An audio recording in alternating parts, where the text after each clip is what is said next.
আসসালামু আলাইকুম বন্ধুরা, আশা করি সকলে ভালো আছেন। আজকের ভিডিওতে আমি আপনাদের লোটেক প্ল্যান্টেড অ্যাকোরিয়াম বানিয়ে দেখাবো।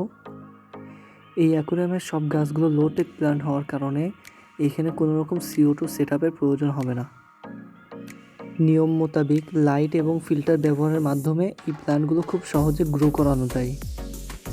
যারা বিগিনারিভাবে প্ল্যান্টেড অ্যাকোরিয়াম তৈরি করতে যাচ্ছেন, আজকের ভিডিওটি তাদের জন্য। তবে চলুন শুরু করা যাক। প্রথমেই আমরা নিয়ে নিব কনস্ট্রাকশন কাজে ব্যবহার করা বালু। এই বালুগুলো সুন্দরভাবে ছেঁকে পরিষ্কার করে নিয়ে নিতে হবে। ছেঁকে নেওয়া বালুর মধ্যে প্রচুর পরিমাণে ধুলা রয়েছে, যার কারণে আমি এখন বালুটি ধুয়ে ফেলব। বালুটি যদি আমরা ভালোভাবে পরিষ্কার না করি, তাহলে আমরা যখন অ্যাকোরিয়ামে দিব তখন অ্যাকোরিয়ামের পানিটি সম্পূর্ণভাবে ঘোলা করে ফেলবে। 3 থেকে 4 বার ধোয়ার পরে দেখবেন বালু থেকে বের হওয়া পানিটি একদম পরিষ্কার হয়ে যাবে। তখন মনে করবেন আপনার বালুটি প্রস্তুত হয়ে গেছে।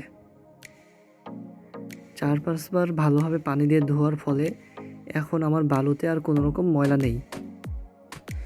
আপনারা যখন দেখবেন আপনাদের বালুটিতে পানি মেশানোর পরও পানি যখন ঘোলা হচ্ছে না, তখনই মনে করবেন আপনাদের বালুটি সম্পূর্ণভাবে পরিষ্কার হয়ে গিয়েছে।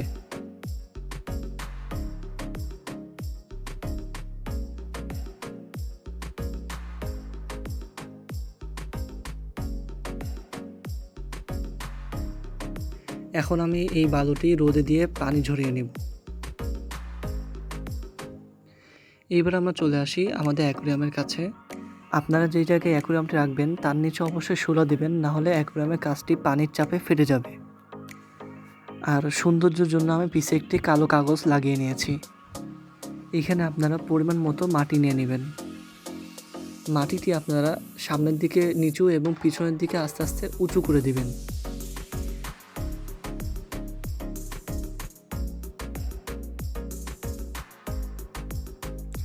এবার কোনো কিছু নিয়ে আপনারা মাটিতে একদম চাপ দিয়ে বসাই দিবেন।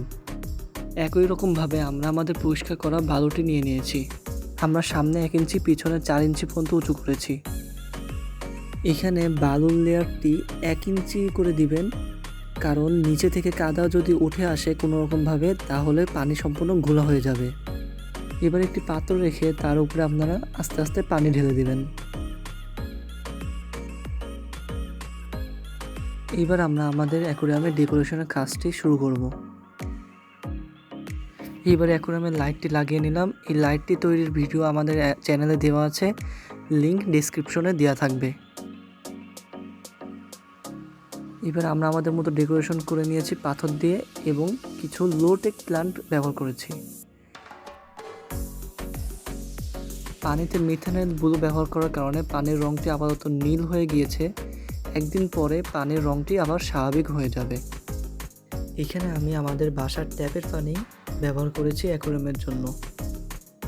আপনাদের এলাকার পানিতে যদি আয়রনের পরিমাণ বেশি থাকে, তাহলে অবশ্যই আপনারা ফিল্টার করা পানি ব্যবহার করবেন।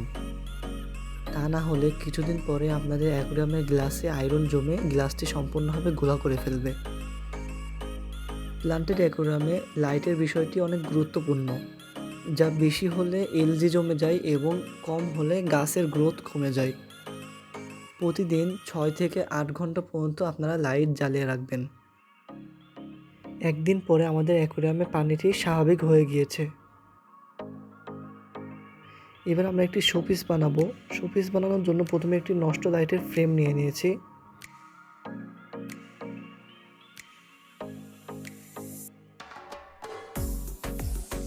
এই দুইটি ফ্রেম একে অপরের সাথে জোড়া দিয়ে আমরা একটি ঘরের মতো শেপ তৈরি করব। আমরা ফ্রেমটির নিচ থেকে এই মাঝ বরাবর কেটে ফেলব।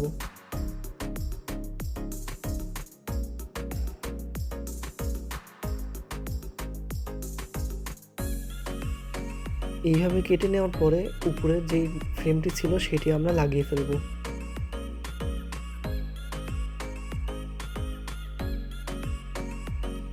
ফ্রেমটি বানানোর পরে আমরা এর সাথে গ্লুগান অথবা সিলিকন আঠার মাধ্যমে কিছু পাথর লাগিয়ে দেব।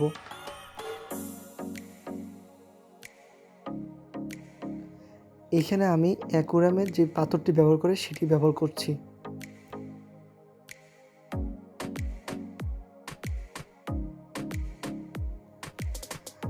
আমাদের অর্ধেক লাগানো হয়ে গিয়েছে, এবার উপরের অর্ধেকটুকুও লাগিয়ে ফেলবো।